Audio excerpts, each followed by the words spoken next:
Like, okay.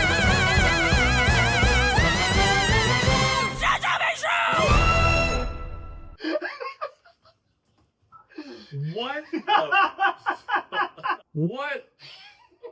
Oh, freak nature. Welcome back, everybody. I'm Jared.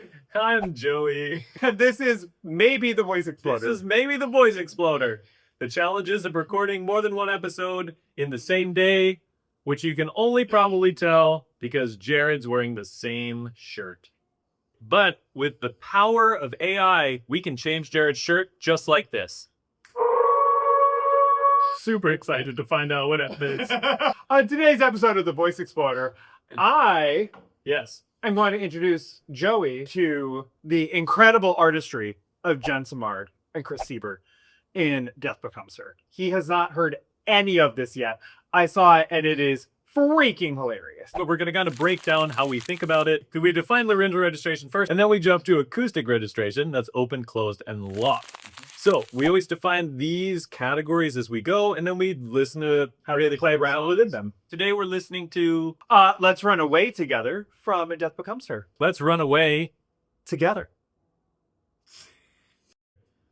to this song analysis. All right, let's kick it off. Let's do it. Poor baby, you lonely bastard. Can't you see how that monster has used you? You're not her husband. You're just a tissue. One final blow, then she'll throw you away. Okay, But I got a stop. plan. Sorry, have you seen this show? Yes. What is her dialect? Her dialect, She's from Chicago. it's the character choice that she has come up with for this. Her humor is super, super dry. And she is at this point trying to get her retribution on her frenemy who stole the man that she was about to marry. She's had some stuff happen to her. Okay. See how that monster has used you. You're not her husband. You're just a tissue. One final blow, then she'll throw you away. Throw, so it's close, throw you away. So you're hearing all the options. From like a speaking into singing context. So this is something we talk about all the time. Yeah. It's One of our three big ideas. three big ideas we talk about is a connection from speaking to singing, right? That the speaking voice is inherently, let's say, considered Yeah. when applying it into song. Yeah. So not everything you're singing needs to sound like you're speaking, but we want it to sound like you're speaking when you want it to sound. Well, and there's also a philosophical side to it too of like, oh, when we speak, that's how we get thoughts and emotions from inside our head out into the world. And we want our singing to also do that.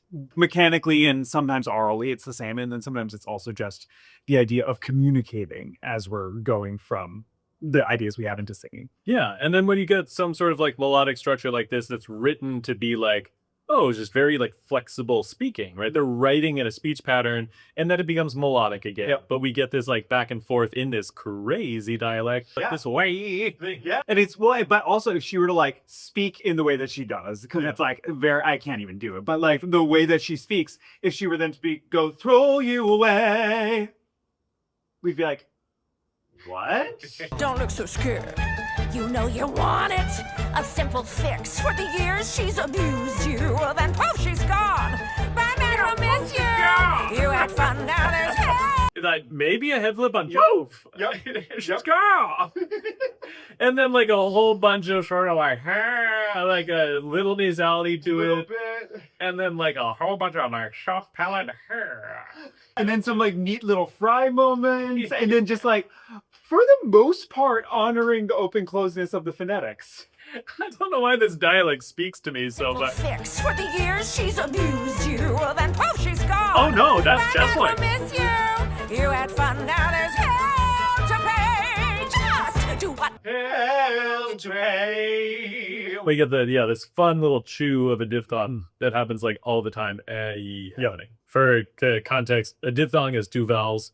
The word like a, we have which is obviously epsilon, and e. So we move through the two diphthongs a, e. When we speak that way, we kind of linger on the first one, or if we're doing like a belted moment where we stay there for a little bit longer, we kind of hang on to that first one for a much longer time. And here, for effect, she's actually making it almost more even, like how much of each, and then the vibrato. Yes, it's So yeah, like that accent of using them like at an equal emphasis on both vowels and makes a cool comeback. My man will miss you. You had fun, now there's hell to pay. Just do what I do and earn his dear. I guarantee that once she's through, it's me and you and you and me will start a new life. Put X in front of wife. Once Madeline's dead and buried in a ditch. What? Let's run away together. What?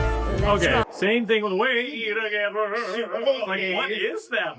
way together. So it's closed, open, closed. Why? Just how flexible her entire setup is that she's able to maintain open timbre on what should be closed. Yeah, it's so fun. Helen, you're acting a little insane. I don't like that word, Ernest. The only thing that's insane is we haven't spent the last 10 years wrapped in each other's arms because of her. She stole my life. She made me cuckoo. She's why I spent 4 years locked in that health spa. She took it all and left me nothing but a penchant for binging and rage.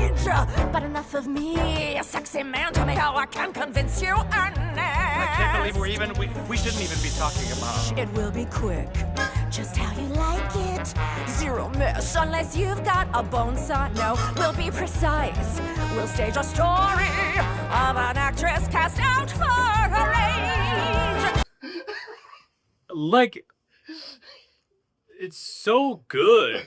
We spend so much time talking about like how to map out options, right? We're like, okay, let's talk about it. Like, be able to bounce back and forth between mode 1 and mode 2. We want to be able to move between colors. This is the absolute end of the continuum of like conditioning the speaking voice to respond to a dramatic impulse and conditioning the actual physiological options so that you have the freedom to do so. Every color in here is just defined by the dramatic context. And I think the cool part is that the color is open because of what it elicits dramatically. Yep. And your voice just has to be ready to like serve that text. Yeah. Really, really fun. My fingers in your hair while Madeline's decomposing in the ground. Let's run away together. Let's run away to Paris. Let's go make love in the park. Eat bread in the dark while you spread me like brie. Let's run away together. Let's get out now while there's time. You either stay Go and back. like this first or get your balls. So we had a head voice moment. I think it's thin mode 1. It's going to be closed because it's so high you can't open. She's doing exactly what classical tenors do, just up a third. Yeah. Right. And that's also where like the registration will get swirly for some people. And we're like, oh, but nope, that's still definitely mode 1. But it's just that pharyngeal pop makes it real different. But just out of curiosity, how would we do it? Well, off the top of my head, you could take this Narcanol, dust it lightly on her wine glass. She drinks from it, passes out. We drive her up to Mulholland, dump liquor all over her, release the brake, and the next thing you know, they're fishing her out of Jack Nicholson's pool. By the time they perform the autopsy, the Narcanol has dissolved, leaving only traces of alcohol. She's classified as just another drunk driver, and we walk off into the sunset together! Again, just Wow. spit. Which is also like melodic in her speech. Sunset together! And she like just calls. Together! Wild. Hey, stop! Whoa! You're gonna keep going. Don't. No. Don't keep going. You know why? You might have noticed that there are cuts in this. We do video editing. We edit these. So we chop things up for YouTube. They're a slightly different format and they're slightly shorter. If you want to get the full length stuff because you just can't stop listening to everything we have to say, or you're just like kind of a voice nerd person and want to learn more about this, we have more in-depth stuff that's like for the like super nerds only. Yeah. And you can access that there. That's BroadwayVox.com, VOX, BroadwayVox.com. We'll see you there. We'll see you. Helen, What? I can't. You can. I can't. You can't. I can't. You can. I can't. You can. We can't run away together. Let's make our new life begin. It's now or never. Take your pick, but don't think too hard. Make it quick. It's what we have to do. Cause once that bitch is through, it won. She's done. Let's run. Like, Okay.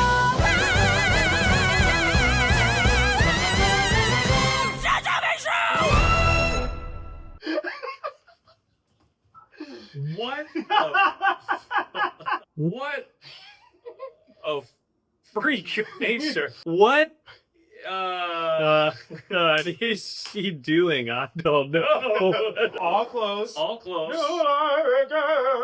But in her octave, that's gonna close. Yeah. But this is where open doesn't mean the throat is open. This is where people get confused sometimes. They're like, well, no, like that can't be closed. It doesn't sound pinched. And like, nope, has nothing to do with what's physiologically happening. Yeah. It just is an acoustic definition that we've inherited from other people. I mean, sometimes her pharynx does narrow. It is a bummer. We only have like 2 words to describe a whole bunch of different things.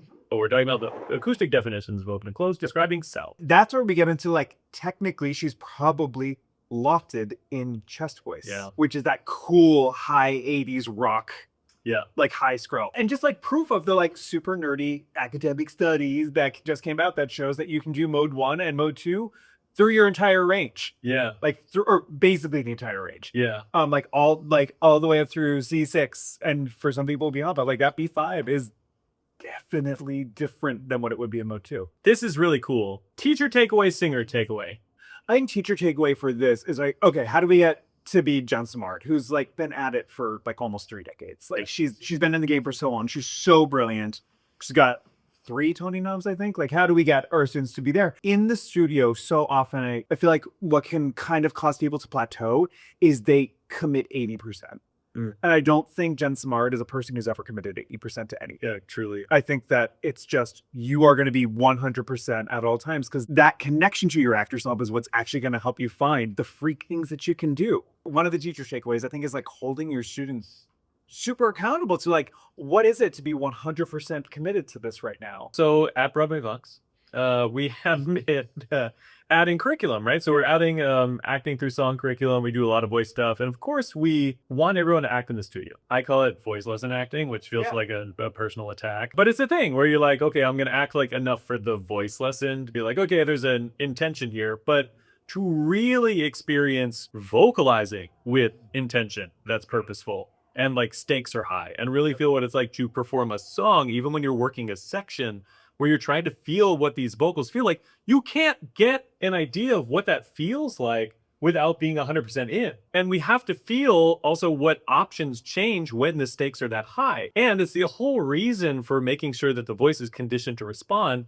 at any level of stakes. It's a total different level of dramatic conditioning. Your heart rate's higher, like extrinsic muscles are activated because you're running all over the place. Like the body's conditioned in a different way and you have to respond in those circumstances. It's game day, right? It's like LeBron can turn it up in practice, but it's not the same as like game 7 in the NBA finals. So there's a different experience and you have to be able to drop it in that moment too. It is very cool to see that at that level in this category of things. That's why I think that our pacing was slightly different on this. That's just like, I don't want to stop for thought. And then singer takeaway, take a big swing when you're practicing. Sing something that feels kooky or weird. What is it to like sing through some of the Spamlon stuff and actually try to live in that world and really turn it up? I don't know if you get to her level of ability if you grow up and someone tries to create some sort of inhibition for you.